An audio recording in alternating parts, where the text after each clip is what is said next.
Terima kasih Tuhan untuk pengorbananmu yang begitu ajaib dan mulia. Engkau hadir dalam kehidupan kami. Engkau Tuhan Yesus yang mati di atas kayu salib. Engkau bangkit bagi kami. Engkau yang juga naik ke surga. Engkau yang naik ke surga, Engkau juga berjanji akan datang kembali Tuhan. Karena itu Tuhan, mampukan kami untuk kami boleh menikmati sukacita ilahi mewarnai kehidupan kami selama kami hidup dan menantikan kedatangan Tuhan kali yang kedua.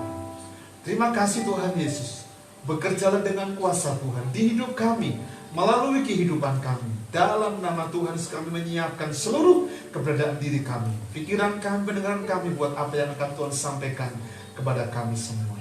Terpujilah Kau Bapa yang mulia. Demi nama Tuhan kami berdoa bersyukur. Haleluya. Amin. Puji nama Tuhan. Shalom Ibu Bapak yang saya kasih dalam Tuhan Yesus. Shalom semuanya. Haleluya. Senang sekali bisa berjumpa kembali dalam ibadah kita pada pagi ini. Hari ini tanggal 13 Mei 2021 kita memperingati hari kenaikan Tuhan Yesus ke surga. Nah, Bapak Ibu, langsung saja kita akan bersama-sama belajar dari kitab Kisah Para Rasul pasal pertama ayat 6 sampai dengan ayat yang ke-11. Judul khotbah saya pada pagi ini adalah Aku pergi ke surga dan akan datang kembali. Amin. Mari kita ucapin sama-sama 1, 2, 3. Aku pergi ke surga dan akan datang kembali. Kita akan baca Kisah Para Rasul pasal 1 ayat 6 sampai dengan ayat yang ke-11. Demikian firman Tuhan. Maka bertanyalah mereka yang berkumpul di situ, Tuhan, maukah Engkau pada masa ini memulihkan kerajaan bagi Israel? Jawabnya, Engkau tidak perlu mengetahui masa dan waktu yang ditetapkan Bapa sendiri menurut kuasanya. Tetapi kamu akan menerima kuasa kalau Roh Kudus turun ke atas kamu. Dan kamu akan menjadi saksiku di Yerusalem dan seluruh Yudea dan Samaria dan sampai ke ujung bumi. Sesudah ia mengatakan demikian, terangkatlah ia disaksikan oleh mereka. Dan awan menutupnya dari pandangan mereka. Ketika mereka sedang menatap ke langit, waktu ia naik itu, tiba-tiba berdirilah 2 orang yang berpakaian putih dekat mereka dan berkata kepada mereka, Hai orang-orang Galilea, mengapakah kamu berdiri melihat ke langit?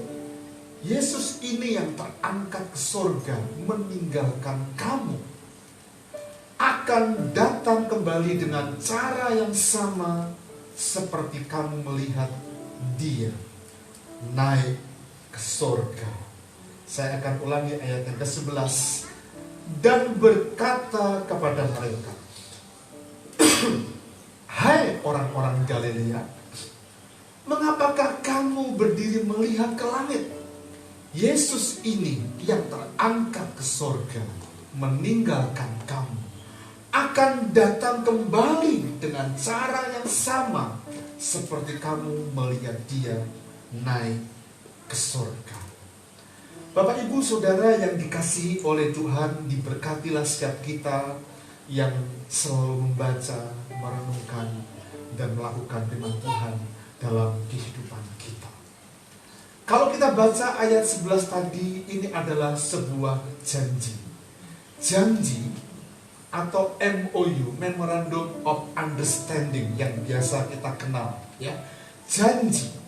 Kalau kita yang berjanji, mungkin saja tidak tepat karena kita manusia.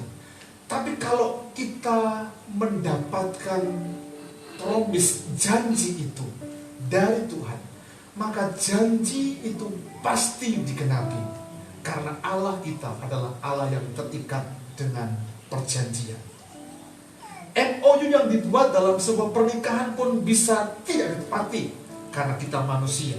Karena ada begitu banyak rumah tangga yang mereka berpisah oleh karena mereka tidak dapat menepati promise kita, janji pernikahan itu.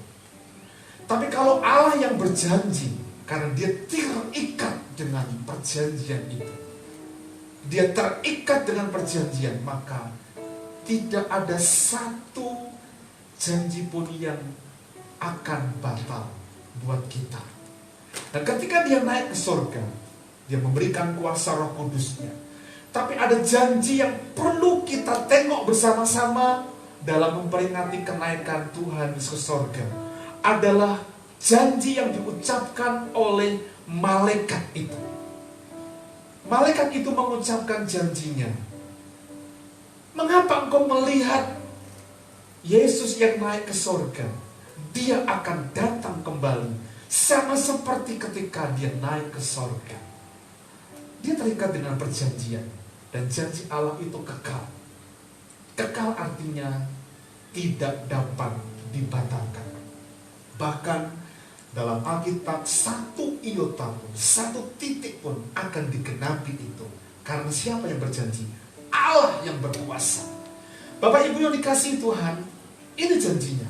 Yesus ini yang terangkat ke surga meninggalkan kamu, akan datang kembali dengan cara yang sama seperti kamu melihat dia naik ke surga.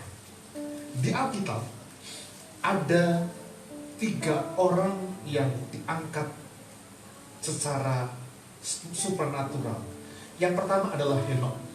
Ketika Henokh bergaul karib dengan Bapa, dengan Tuhan, dan tidak ada catatan Henokh kuburannya karena dia memang terangkat. Ketika Henokh terangkat bukan kekuatan sendiri, karena dia manusia. Dia terangkat ke surga karena bergaul karib dengan Bapa di surga. Yang kedua adalah Elia. Elia juga bukan kekuatan dia sendiri, tapi oleh karena Tuhan menjemput dia dengan kereta berapi. Wow, keren ya, kereta berapi. Tapi Tuhan Yesus Kristus, dia naik ke surga di awan-awan dengan kekuatan sendiri. Karena dia berkuasa, dia Allah, dia hebat. Semua orang menceritakan akan hal itu ketika dia naik ke surga. Walaupun cerita yang disampaikan itu berbagai macam. Orang yang berpandangan sepaham dengan Yesus karena menjadi murid Kristus akan bercerita dalam arti positif.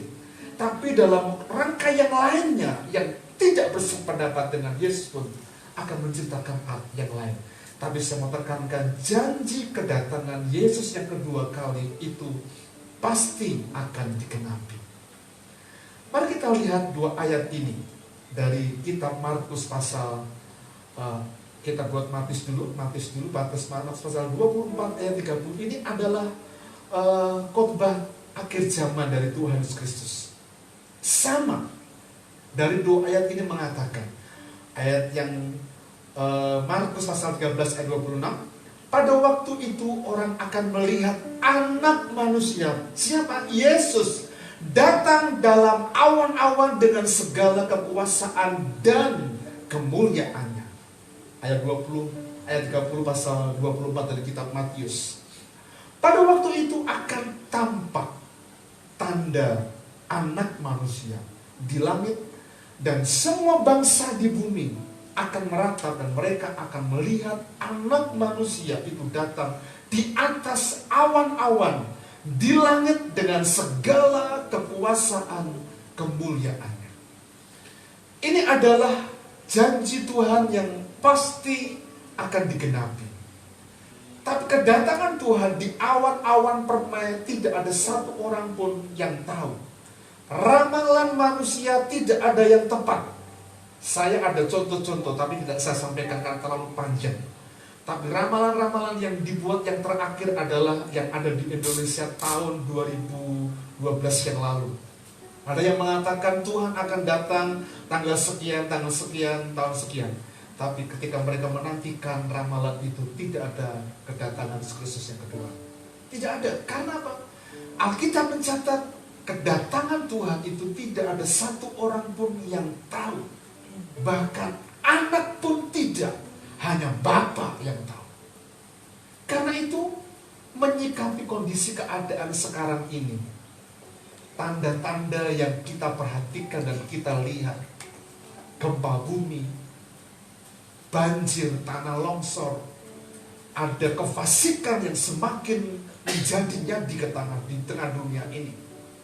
Kita bisa melihat, memperhatikan bersama-sama, termasuk bencana yang sebetulnya yang tercatat dalam Alkitab dari sebuah tanda, dan kita perlu waspada, kita perlu hati-hati.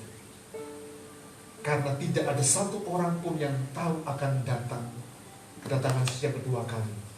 Kita perlu menyikapi dengan baik.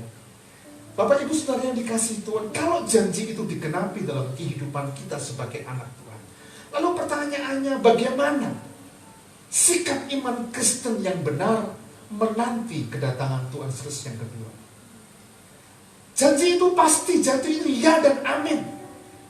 Tapi tidak ada satu orang pun yang tahu. Ramalan jangan percaya. Hanya berdasarkan Alkitab sajalah ketika kita mempercayai bahwa janji itu digenapi. Bukan lewat manusia yang meramal. Manusia bisa menghitung, manusia bisa mengira-ira, manusia bisa mengatakan, aku berkata, Tuhan berkata, Tuhan bicara dengan saya. Jangan percaya. Karena kalau dia sampai ngomong Tuhan bicara, dia akan datang. Saya bisa memastikan pengajaran orang itu sesat. Karena itu kita perlu menyikapi dengan betul-betul. Karena sikap iman Kristen yang menanti kedatangan Tuhan Yesus Kristus ada cara sederhana. Yang pertama adalah kita perlu berjaga-jaga. Amin. Kita perlu berjaga-jaga. Maka dalam konteks khotbah Tuhan Yesus tentang akhir zaman, karena itu berjaga-jagalah, sebab kamu tidak tahu pada hari mana Tuhanmu datang. Berjaga, apa arti berjaga? Dalam teks Yunani yang berkata Gregorio, artinya berjaga itu memperhatikan, mengamati, tapi juga waspada. Atau boleh dikatakan dalam teks ini itu berjaga semalam suntuk di samping jenazah. Konteks ayat ini, konteks berjaga pada zaman itu, dalam kata Gregorio itu, berjaga semalam suntuk di samping jenazah. Mengapa? Karena ternyata ada hal-hal yang memang, mengapa jenazah itu perlu dijaga? Ada kekhawatiran pada konteks zaman itu, jenazah bisa diambil untuk kepentingan-kepentingan tertentu. Karena itu perlu dijaga. Bahkan keyakinan dalam adat beberapa tradisi, ya, beberapa tradisi yang mengharuskan demikian. Melek semalam suntuk untuk menjaga supaya jenazah itu tidak hilang. Nah, Bapak Ibu Saudara yang dikasihi Tuhan, dalam Kamus Besar Bahasa Indonesia, berjaga itu bertugas menjaga. Tidak tidur pada malam hari alias bergadang. Tapi bukan begadang yang sembarang begadang, tapi begadang yang ada artinya. Seperti lagu Rhoma Irama, begadang jangan begadang kalau tidak ada artinya. Nah, kata berjaga itu seperti itu, ada manfaatnya. Bahkan bersiap-siap waspada, seperti pasukan yang telah siap dan menghadapi segala kemungkinan. Bayangkan kalau kita ini ada dalam arena pasukan yang memang kita prajurit begitu, yang menghadapi situasi kondisi genting, kita harus waspada, kita harus berjaga, karena saatnya ketika peluit trompet perang, maka saatnya itu kita siap dengan senjata. Jadi gak boleh lengah, gak boleh tertidur, gak boleh dalam kondisi yang santai, tapi betul-betul berjaga. Nah, untuk menanti kedatangan Yesus Kristus yang kedua kali, iman Kristus begitu, berjaga-jaga. Pertanyaannya, berjaga dalam hal apa? Ada dua hal. Yang pertama, tidak hidup dalam kegelapan. Saya selalu mengkontekskan untuk poin ini dalam pembahasan akhir zaman, maka teks yang saya ambil juga tentang pembahasan akhir zaman. Tidak boleh lari dari situ. Berjaga dalam hal apa?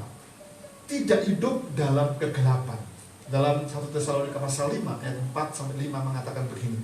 Tetapi kamu saudara-saudara, kamu tidak hidup di dalam kegelapan, sehingga hari itu tiba-tiba mendatangi kamu seperti pencuri. Karena kamu semua adalah anak-anak terang dan anak-anak siang. Kita bukanlah orang-orang malam atau orang-orang kegelapan. Artinya, kita telah ditebus oleh Kristus dan kita hidup dalam terang Tuhan. Saat kita berjaga-jaga, kita tidak boleh larut dalam kegelapan dunia yang membuat kita akan lengah. Mengapa? Karena kita adalah anak-anak terang, kita anak siang. Dan gambaran yang disampaikan oleh Paulus pada jemaat di Tesalonika ini memberikan penekanan kepada mereka, jangan hidup dalam kegelapan. Dan kalau kita hidup dalam kegelapan, maka kita akan lengah, kita akan tidak punya kondisi yang waspada. Sama seperti hari-hari ini menjaga tubuh kita supaya tersehat, dan kekhawatiran supaya imun tubuh kita nggak turun. Kita perlu jaga dengan baik-baik, dengan olahraga, dengan makan yang sehat, dengan istirahat yang teratur, betul-betul supaya kita terjaga imun tubuh kita. Dan kondisi itu mengharuskan kita waspada. Mungkin cara seperti itulah sehingga kita bisa memahami bahwa kita perlu eksistensi kita dalam sebagai orang percaya tetap adalah terang Tuhan, karena kita telah ditebus oleh Kristus sebagai orang-orang percaya dan hidup dalam terang. Bapak Ibu saudara kasih Tuhan, ini yang pertama. Yang kedua, dalam teks konteks yang sama, yang kedua kita perlu berjaga dalam hal rohani kita supaya tidak tertidur, tetapi sadar dan terjaga. Kalau tadi itu tidak terjerembab dalam arena kegelapan dunia yang sekarang disodorkan kepada banyak orang percaya, tapi kita perlu jaga rohani kita supaya tidak tertidur tetapi sadar dan terjaga. Mari kita baca ayat. Sebab itu, baiklah jangan kita tidur seperti orang-orang lain, tetapi berjaga-jaga dan sadar. Sadar itu artinya ngerti hidup kita. Sadar itu artinya kita memahami hidup iman kita. Sebab mereka yang tidur waktu malam, gelap gitu ya. Mereka yang mabuk dalam malam. Ini penting Bapak Ibu yang dikasihi Tuhan. Jadi jaga hidup iman percaya kita, rohani kita, supaya tidak lengah dengan kondisi keadaan. Tetapi orang yang berjaga-jaga saat menanti kedatangan Tuhan Yesus yang kedua, dia akan betul-betul sadar dan hidup rohaninya tidak tertidur, tapi terjaga. Artinya apa? Kita setia mengirim Tuhan, kita memberi hidup kita memberi hati kita, waktu kita, bahkan segala kemungkinan yang mungkin membuat kita harus berhenti sejenak.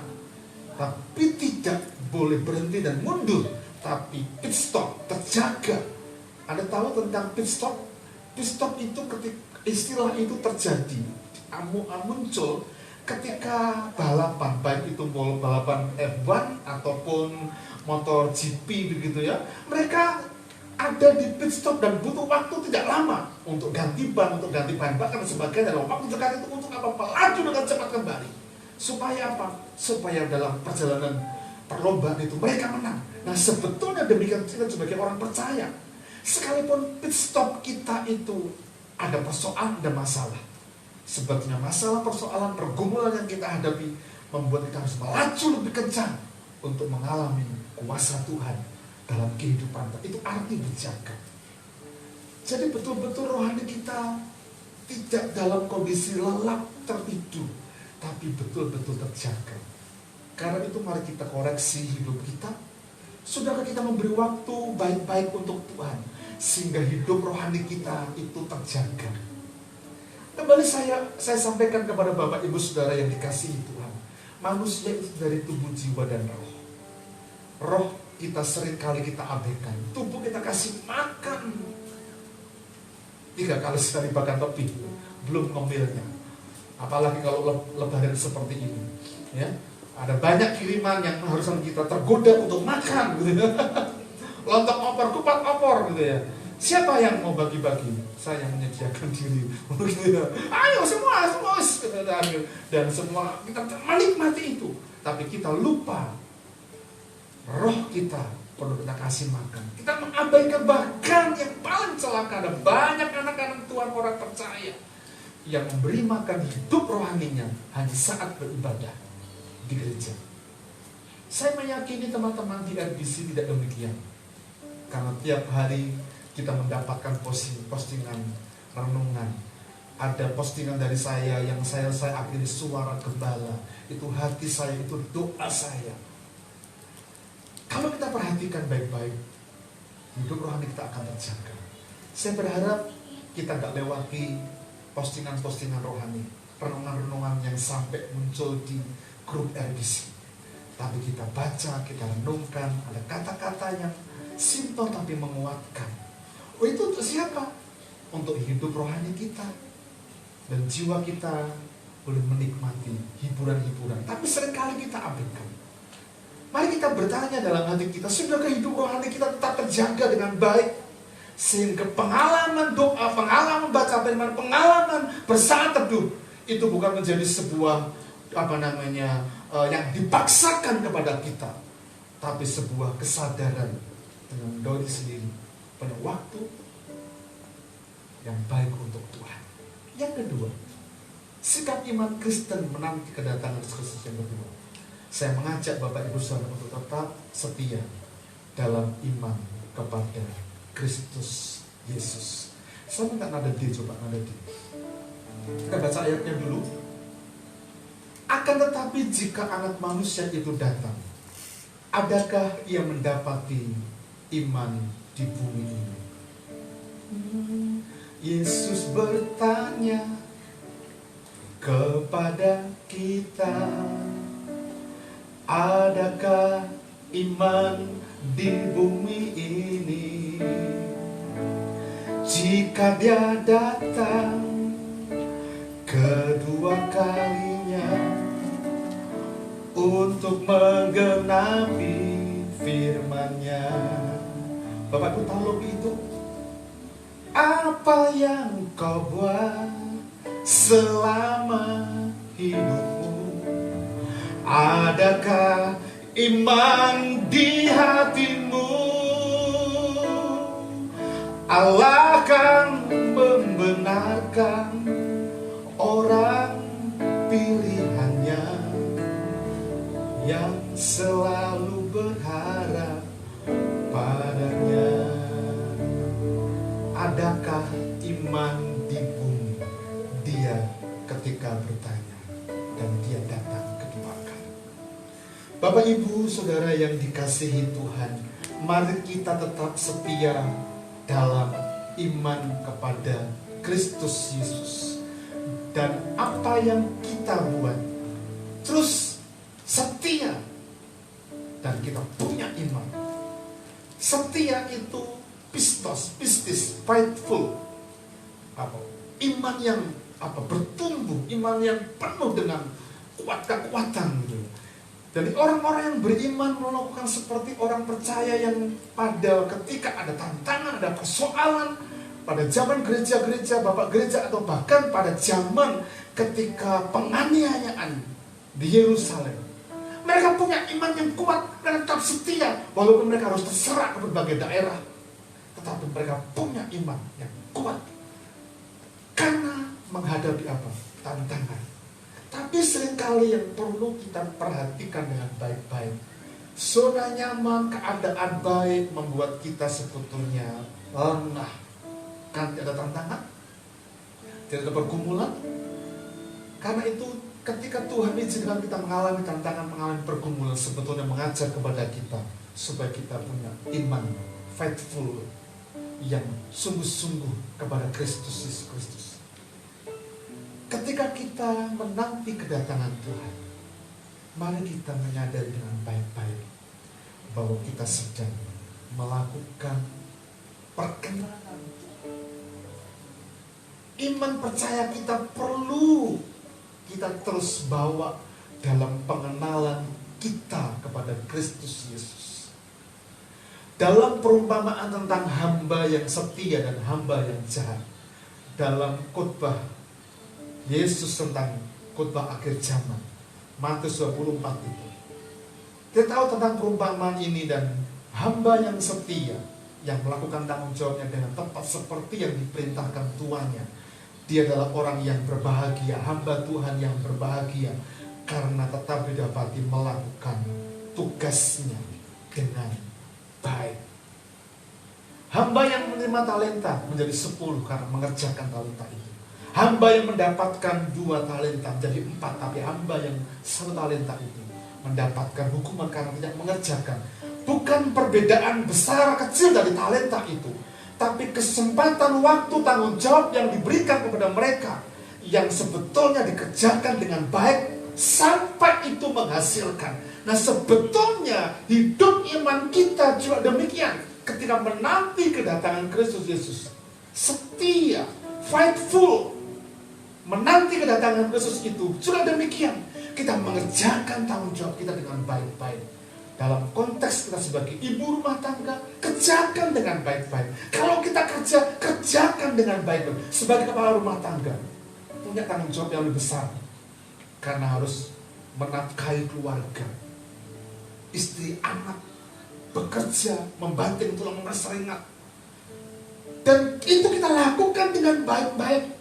Dalam konteks kita sebagai orang-orang yang dikasih Tuhan waktu untuk belajar, sebagai pelajar, ayo kita gunakan dengan baik-baik waktu yang kita miliki. Belajar dengan tanggung jawab kita, lebih-lebih dalam pengiringan kita kepada Kristus di komunitas CRBC. Kita perlu bersama-sama dengan tekad yang sama, mengerjakan dengan setia, dengan cinta dan tanggung jawab kita kepada Kristus. Supaya apa? Kita mendapati bahwa ketika kita mengerjakan dengan baik-baik, iman yang dimaksudkan itu adalah mengerjakan dengan baik-baik. Ketika dia datang kedua kali dan bertanya, adakah iman di bumi ini? Adalah kesetiaan, adakah tanggung jawab yang kita miliki sebagai anak-anak Tuhan. Bahkan saya secara pribadi sebagai hamba Tuhan dan gembala jemaat, punya tanggung jawab yang double, diri saya dan juga jemaat. Artinya apa? Saya harus lebih sungguh-sungguh ketika dia datang kedua kali mendapati, adakah iman di bumi? Lagu ini, refrainnya ngomong begini, apa yang kau buat selama hidupmu? Adakah iman di hatimu?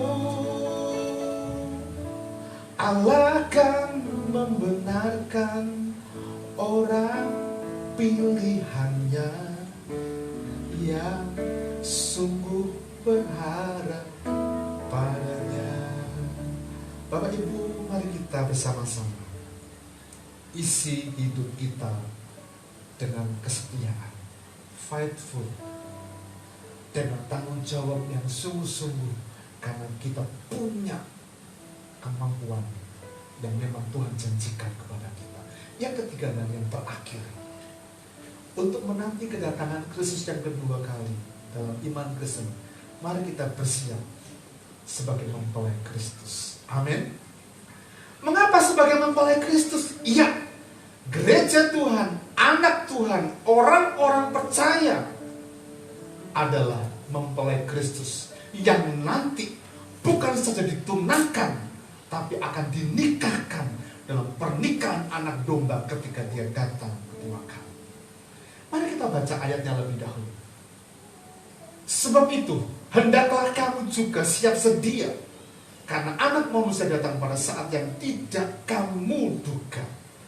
Bapak Ibu Saudara yang dikasihi Tuhan, mempelai Kristus Apa yang perlu kita siapkan? Mempelai Kristus yang siap adalah mempelai Kristus yang pertama adalah memperhatikan dandanan. Amin. Misalnya nih, dulu ketika kita menikah dan sudah janjian, misalnya salah satu dari kita, ya Pak Danan dan Ci Ina, sudah janjian menikah tanggal sekian, jam sekian. Pak Danan sudah siap-siap itu mau jemput Ci Ina untuk berberkatan di gereja. Ci Ina masih pakai daster. Dandanannya nggak diperhatikan, kira-kira Pak Danan berkenan atau tidak? Jelas tidak. Atau yang barusan menikah Mbak Santi dan Mas Putra, yang lagi hot-hotnya gitu.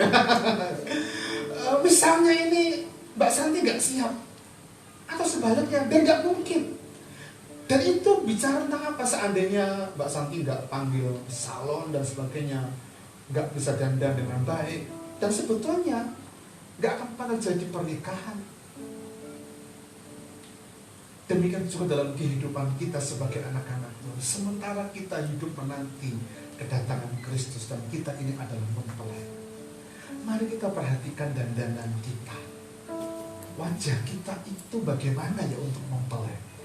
Bukan physically sementara, enggak. Yang dimaksud dandanan ini adalah batin, hidup percaya, hati dan hidup rohani kita. Mari kita baca ayatnya. Maka aku menasihatkan engkau supaya engkau membeli daripadaku emas yang telah dimurnikan dalam api. Ini bicara tentang iman. Emas yang dimurnikan dalam api, yang telah teruji dengan berbagai persoalan, tetap setia dan mengiring Tuhan, dan muncul emas murni, agar engkau menjadi kaya, dan juga pakaian putih, supaya engkau memakainya, agar jangan kelihatan ketelanjanganmu yang memalukan, dan lagi minyak untuk melumas matamu, supaya engkau dapat melihat. Emas yang telah dimurnikan itu bicara tentang iman. Pakaian putih itu bicara tentang perbuatan baik kita. Perbuatan baik kita. Dalam konteks kitab Wahyu, ada satu cerita ketika orang itu mendapatkan kain lenan putih bersih. Itu bicara tentang perbuatan baik sementara mereka ada di dunia ini. Dan pakaian dari mempelai Kristus, iman yang didandani dengan baik, perbuatan baik itu adalah dandanan hidup iman percaya kita. Dan bicara tentang minyak untuk melumas mata kita, supaya kita punya pengurapan, sehingga kita bisa melihat perspektif pandangan sudut pandang Allah yang membuat kita ngerti, memahami bagaimana menyiapkan diri sebagai mempelai Kristus. Dandanan kita masih belepotankah? Atau kita masih hidup dalam kegelapan seperti yang saya sampaikan di poin pertama tadi? Atau kita eksis, dandanan kita semakin baik, sehingga waktu yang tiba, kapanpun itu, tidak ada yang tahu, tapi kita siap. Lalu pertanyaannya, bagaimana kalau saya sudah dandan baik-baik dalam pengertian hidup rohani, saya sudah siapkan dengan baik-baik, tapi aku mati, Pak ya? Kan belum dijemput di awan-awan. Nanti pada periode yang kedua, ketika kita akan mendapatkan upah itu, akan dibangkitkan dan memakai tubuh kemuliaan dan menyongsong Kristus di awan-awan itu. Kubur terbuka, semua orang mati yang mati dalam Kristus Yesus, yang punya dandanan, yang mempelai Kristus yang dandanannya rapi dan siap untuk dinikahi, dalam iman percaya mereka akan dibangkitkan dan menyongsong Yesus Kristus yang datang di atas awan-awan itu. Yang kedua, bukannya dandanan yang perlu kita siapkan, tetapi yang kedua adalah kita itu sudah akil balik, dewasa. Mari kita perhatikan ayatnya, Efesus pasal 4:13. Sampai kita semua telah mencapai kesatuan iman dan pengetahuan yang benar tentang anak Allah, kedewasaan penuh dan tingkat pertumbuhan yang sesuai dengan kepenuhan Kristus. Ayat ini begitu sangat tajam Bapak Ibu. Pengetahuan yang benar tentang anak Allah itu dewasa. Kedewasaan penuh, tingkat pertumbuhan iman yang sesuai dengan Kristus. Itu bicara tentang apa? Kedewasaan. Seorang mempelai yang siap untuk dinikahkan adalah seorang yang sudah dewasa dan akil balik. Dewasa pun dalam konteks budaya kita relatif, karena ada anak-anak yang di luar sana yang dewasa tapi sudah menikah juga ada. Tapi dewasa dalam pengiringan kita kepada Tuhan adalah kepenuhan dalam pengenalan kepada Kristus Yesus. Itu dewasa. Dan sehingga kita memahami bahwa hanya Kristus yang nanti akan menilai kita. Dan disiapkan dalam konteks pernikahan anak domba Allah. Karena kita adalah mempelai Kristus. Kalau aku masih anak-anak bagaimana Pak Yeri? Oh, bagaimana Om? Milikilah sikap iman yang dewasa dalam pengiringan kita kepada Tuhan. Dewasa itu tidak berlaku seperti anak-anak menghadapi tantangan. Tidak mudah meloko, tapi penuh antusias semangat. Sekalipun ada tantangan, ada persoalan, tapi jelas orang yang dewasa itu mampu menghadapinya dengan tegap, dengan gentar, tidak takut, dan hadapi semua persoalan masalah yang menghadap pergumulan apapun, termasuk dalam konteks bagaimana mencermati persoalan, mencermati masalah, sehingga kita punya perspektif yang benar dalam pengiringan kita kepada Kristus dan hidup yang menyenangkan Tuhan, yang akibatnya nanti ketika dia datang kedua kali kita dijemput karena apa? Siap sebagai mempelai Kristus.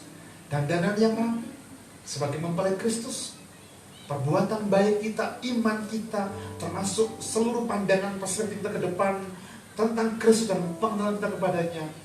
Dan milikilah sikap dewasa, akil balik. Seorang yang akil balik tahu bagaimana bersikap dengan benar dalam pengenalan kepada Kristus. Sebagai kesimpulan khotbah saya pagi ini, Yesus pergi ke sorga untuk kembali. Dia janji untuk datang kali yang kedua. Dan janji itu pasti, ya, tapi tidak ada seorang pun yang tahu. Janji itu ya, tidak akan ditunda lagi, karena waktunya sudah dekat. Mari kita siapkan diri dengan baik, karena tidak ada seorang pun yang tahu. Ramalan manusia jangan percaya. Bahkan firman Tuhan yang mengatakan anak pun tidak, hanya Bapa yang tahu. Karena itu siapkan diri dengan baik-baik. Milikilah sikap iman yang benar dengan berjaga. Jangan tertidur carongan, tetap setia dalam pengiringan kita kepada Kristus sampai kita menyiapkan diri sebagai mempelai Kristus yang ketika dia datang kedua kali menjemput kita dan kita menikmati kemurahan Tuhan. Bapak Ibu, biarlah peringatan kenaikan ke surga ini mengingatkan kita kembali akan hidup iman percaya kita. Saudara, kita betul-betul menjaga hidup rohani kita dengan berjaga-jaga dengan baik. Kalau belum, hari ini kita perbaiki. Kalau belum dan kita perbaiki, ada tantangan memang. Kita jaga eksistensi kehidupan iman kita.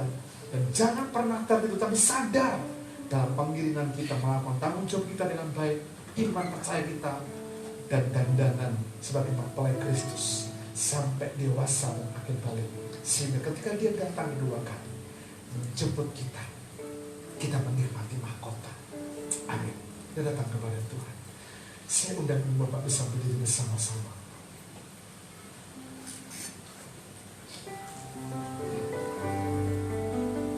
Kita datang kepada Tuhan dan ambil waktu duduk kita. Yesus, Yesuskah kebenaran yang menyelamatkanku. Kau memberi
Mari kita ambil waktu teduh kita bersama-sama pada pagi ini. Tidak menjadi sebuah rutinitas dan kebiasaan kita sebagai anak-anak Tuhan, sebagai orang percaya yang memperingati kenaikan Yesus ke surga. Biarlah hati kita disentuh oleh Kristus saat kita datang dalam ibadah pada pagi ini. Dan mulai bertanyalah di hati kita masing-masing. Apa yang disampaikan oleh Tuhan lewat malaikat Yesus yang naik ke surga itu akan datang kembali yang kedua dengan cara yang sama di awan-awan. Dan kedatangan Tuhan itu tidak ada satu orang pun yang tahu di dunia ini. Karena tidak ada yang tahu, mari kita jaga iman percaya kita dengan baik-baik. Kita sungguh-sungguh dengan hidup kita. Kita jaga baik-baik, kita sadar. Dan iman percaya kita sampai betul-betul dapat menikmati hidup. Sekalipun ada persoalan, tantangan, pergumulan yang tidak mudah dalam kehidupan kita yang harus kita hadapi. Tapi menanti kedatangan Tuhan Yesus Kristus kedua kali mewajibkan kita untuk kita setia dalam iman dan percaya kita. Mari kita koreksi hidup kita dan hati kita. Sudahkah kita dandanan sebagai mempelai itu siap? Dandanan kita, perbuatan baik kita, iman percaya kita, dan pengharapan kita ke depan kepada Kristus. Biarlah menjadi sebuah hal yang mengharuskan kita untuk kita tekad bersama-sama, berjuang bersama-sama. Sehingga pengalaman-pengalaman indah itu kita nikmati. Bapak Ibu jemaat yang dikasihi Tuhan, mari kita datang kepada Tuhan pagi ini dan menyerahkan diri kita. Supaya saat Dia datang kedua kali dan bertanya kepada kita, adakah iman di bumi ini? Adakah dandanan yang baik? Adalah wajib untuk kita lakukan bersama-sama sebagai anak-anak Tuhan. Bapa, mau memberkati seluruh kami Tuhan Yesus. Betapa kami harus menjaga diri kami dengan baik-baik. Karena janji-Mu itu iya dan amin. Engkau Allah yang kekal, yang terikat dengan perjanjian dengan kami, orang anak-Mu yang akan memampukan kami. Roh Kudus mampukan kami untuk kami tetap berjaga dan tidak tertidur dalam hidup iman percaya kami. Kami punya iman yang kuat, yang tangguh. Bahkan kami tetap mendandan diri kami dengan baik. Kami adalah mempelai Kristus. Sama dandanan kami sempurna dalam kepenuhan Kristus. Dewasa. Bapa, biarlah komunitas kami ini akan bertumbuh menjadi komunitas yang sehat, yang membangun iman percaya kami dalam Kristus Yesus.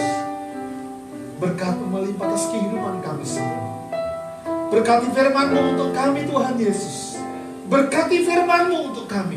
Mampukan kami Tuhan untuk kami menjadi pelaku kebenaran dalam hidup percaya kami. Terpujilah Engkau Bapa yang baik, Bapa yang sempurna. Demi nama Tuhan kami berdoa bersyukur. Haleluya. Amin. Silakan